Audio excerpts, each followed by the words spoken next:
Nyari nih. Baik, hari ini bagaimana kabarnya Ibu? Akhir-akhir itu saya pusing, terus makan beberapa juga kan. Terus kepala belakang itu nyeri sampai ujung sini kayak ditusuk-tusuk gitu. Oke. Terus lemas. Saya juga terus. Oke, sebelumnya itu ada riwayat dari keluarga riwayat penyakit. Ada dari ibu saya ada hipertensi juga. Oh, ada hipertensi. Lalu untuk alergi obat sendiri apakah ada? Baik, saya izin mengecek berat badan Ibu terlebih dahulu untuk mengetahui status gizi Ibu ya. Silakan.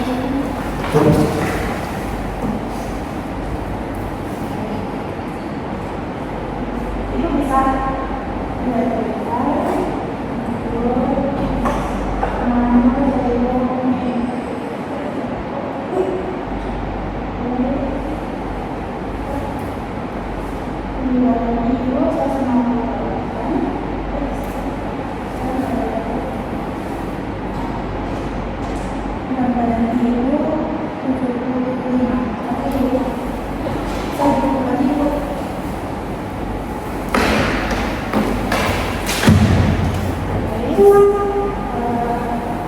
untuk riwayat makannya, saya ingin kembali informasi tentang permasalahan yang Ibu keluar tadi. Jadi untuk riwayat makannya bagaimana Ibu? Saya sering makan gorengan gitu, pokoknya makanan asin, pokoknya dari yang asin gitu. Lalu untuk porsi makannya bagaimana? Untuk porsi makannya saya tetap makan 3 kali sehari, cuman saya cuma 2-3 kali suap asin sih. Ini sebelum ada keluhan itu atau setelahnya? Setelah keluhan itu baru makan cuma 2-3 sendok makan saja. Ya. Untuk aktivitas sendiri, apakah Ibu rajin berolahraga atau bagaimana? Jarang sih sebenarnya. Oh, jarang. Sebelumnya, apakah Ibu mendapatkan edukasi terkait diet penyakit hipertensi ini?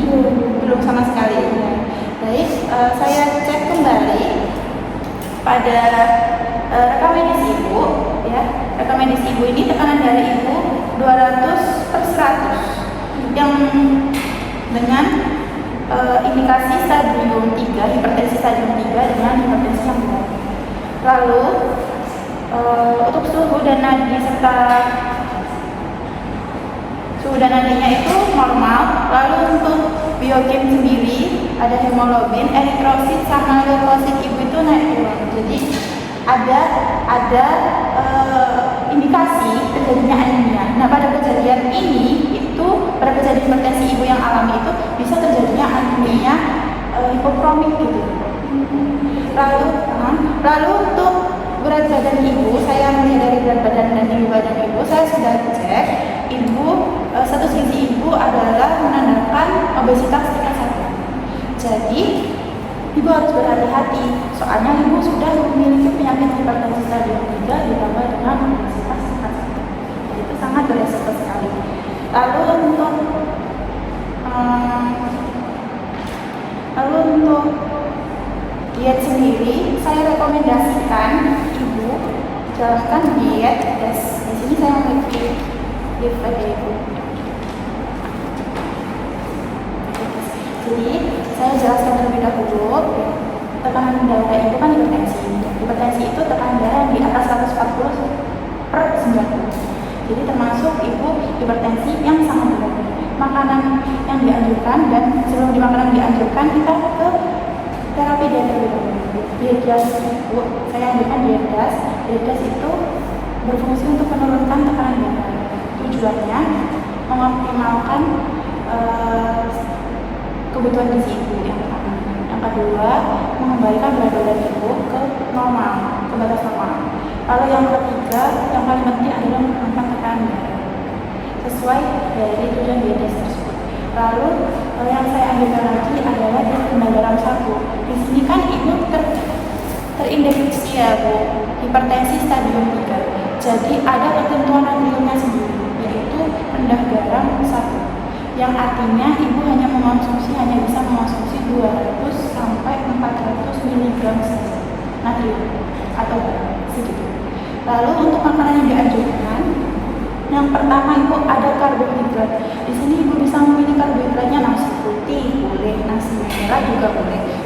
durian, kayak kentang, ketela juga boleh.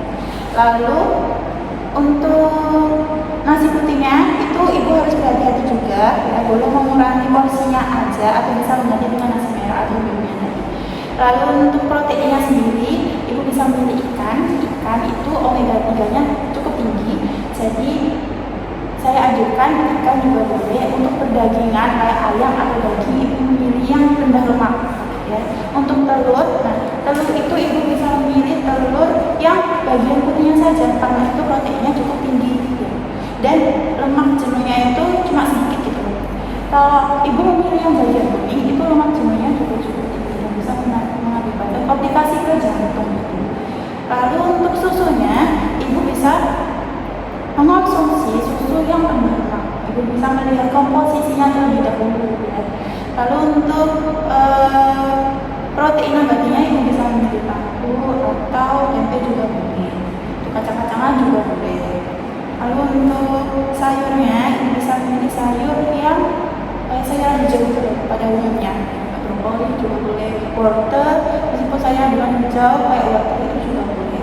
Tidak ada batasan untuk sayur, tapi jangan sampai memilih sayur yang bergas. Itu bisa membuat perut menjadi kembung juga. Lalu untuk buahnya itu memilih buah yang rendah lemak, contohnya apel, jeruk gitu. Kalau yang tinggi lemak yang baik itu adalah buah alpukat, itu juga bagus. Pisang juga tinggi kalium karena di sini juga ibu membutuhkan kalium, magnesium serta kalsium. Kalsium, magnesium ada di produk susu, ada di produk protein lainnya. Kalau kalium ada di buah yaitu pisang, itu juga cukup tinggi kaliumnya. Lalu untuk bumbunya, bumbu dapur, biasanya ibu menggunakan bumbu dapur itu seberapa ibu? Takarannya biasanya kalau masak Sehari bisa kayak 1 sendok atau lebih gitu. 1 sendok atau lebih. Nah itu bisa dikurangi ibu, dikurangi lagi ya ibu. Kan saya sudah bilang 200 sampai 400 ya, hanya 200 sampai 400. Jadi bisa dikurangi setengah sendok teh saja untuk natriumnya ya. Untuk makanan yang tidak dianjurkan di sini bisa disimpulkan bahwa makanan yang tidak dianjurkan untuk penyakit hipertensi adalah makanan yang UPF, ultra processed food. Nah, makanan ultra processed food ini makanan yang tinggi garam, tinggi gula, tinggi lemak juga ibu. Terus ada pengawetnya, pengawet sintetis, ada warnanya juga ya bu. Jadi nggak boleh. Ultra processed food ini makanan yang bisa mengakibatkan komplikasi ke diabetes mellitus tipe 2. Jadi tidak diperkenankan untuk penyakit hipertensi. Nah, contoh makanannya itu ada yang pertama fast food. Fast food itu makanan cepat saji yang biasanya di mall gitu. Nah, itu kan makanan cepat saji kayak KFC, burger kayak gitu kan Bu. Nah, itu tidak boleh. Lalu untuk makanan kayak frozen food, kayak sosis, nugget itu juga tidak disarankan untuk penyakit hipertensi. Lalu ada makanan bersoda juga, makanan yang ada gula-gulanya juga itu juga tidak boleh. Lalu untuk bumbunya sendiri, ibu bisa mengurangi kayak kecap, saus sambal itu juga tinggi natrium, tidak baik untuk penyakit hipertensi juga. Lalu untuk saya kembalikan tadi yang makanan tidak dianjurkan untuk proteinnya itu kan ada kayak udang, cumi itu juga tinggi natrium ya Bu. Perlu dihati-hati untuk makanan yang mengandung seafood seperti itu karena itu juga tinggi natrium. Untuk tadi ibu untuk porsi makannya ya Bu, untuk porsi makannya kan tadi bilang 2 sampai 3 sendok makan saja. Untuk 3 kali seharinya sudah cukup bagus ya. Lalu 2 sampai 3 sendok makan. Nah, ini perlu dievaluasi lagi Bu. 2 sampai 3 sendok makan ini sangat kurang sekali untuk kebutuhan gizi. Jadi saya sarankan ibu tetap mengkonsumsi seperti biasanya 3 kali makan utama dan diganti dengan 2 kali selingan dengan makanan biasa aja karena ibu tidak ada indikasi seperti mual dan muntah, hanya merasa pusing badan saja. Lalu untuk contoh menunya itu di pagi hari ibu bisa makan oatmeal, oatmeal ditambah pisang yang tinggi kalium, terus ada susu dengan lemaknya. Kenyang. Terus di siang hari ibu bisa makan nasi merah dengan sayur bayam juga boleh biar segar kalau siang-siang. Lalu untuk ikannya boleh pakai ikan yang cara dikukus dikukus atau direbus, tidak digoreng. Iya, boleh dipepes juga boleh. Itu kan masuk dikukus atau direbus ya ibu ya. Nah itu kalau kita digoreng ibu ya, ikan itu digoreng, penyerapan minyaknya sangat banyak di ikan dan itu menimbulkan lemak juga tidak baik. Apalagi ibu juga terindikasi diabetes tingkat 1 ya. Jadi harus dikurangi minyak-minyaknya terlebih dahulu. Dan untuk minyaknya sendiri, ibu memilih minyak yang lemaknya lemak tak jenuh tunggal dan tak jenuh ganda. Ada di minyak zaitun, minyak bunga matahari. Nah itu sangat baik. Kalau minyak sawit itu minyak yang lemak jenuhnya cukup tinggi, bisa diganti seperti itu ya Bu.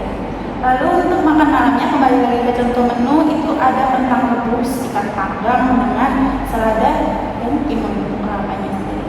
Nah untuk buahnya, untuk kudapannya ibu bisa memilih buah-buah, makan buah-buah, sering makan buah-buah. Dan saya perlu kasih info lagi deh ibu, untuk buahnya itu mungkin bisa dipotong aja, bukan di jus ya. Jus itu emang baik sekali untuk buah, tapi kalau buah sudah di jus itu fruktasa, kayak udah mengandung fruktasa yang menjadi kayak kadar gula, kayak free sugar gitu.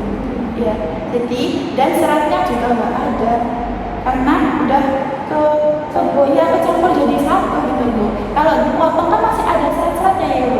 Mungkin bisa dikasih opsi seperti itu ya Bu. Buah yang hanya dipotong aja itu sudah simpel sekali dan sudah cukup mengenyangkan dan juga sehat. Lalu untuk itu apakah bisa dimengerti Bu? Ya. Saya ulangi kembali ya Bu, untuk yang boleh dimakan apa aja Bu? Yang tinggi, rendah, terus tapi pemasakannya bisa cara dikukus atau direbus ya, itu bisa dipanggang juga masih. Iya boleh dipanggang juga boleh. Biar ada aroma. Boleh. Terus makanan yang tidak dianjurkan tadi produk apa itu? Produk UPF. Iya benar, produk UPF. Contohnya apa Bu produk UPF? Itu seperti makan yang terkemas, terus fast food, Benar. kalau kan juga Iya kayak nugget, sosis juga ya, kayak frozen food juga. Ya, benar sekali, udah bagus sekali untuk saat ini. Mungkin bisa diterapkan lagi di pola makan ibu biar teratur dan supaya hipertensi ibu juga bisa menurun, tekanan darah ibu juga tidak terlalu tinggi. Terima kasih ibu atas waktunya hari ini. Ini untuk linknya boleh dibawa pulang ibu. Mungkin bisa dicek kembali untuk melihat di contoh menu makanan untuk hipertensi itu juga perlu referensi lagi ada di luar sana juga ada referensi, mungkin bisa dicek kembali. Terima kasih ya. Mungkin sebelum itu ibu bisa menerapkan terlebih dahulu 2 minggu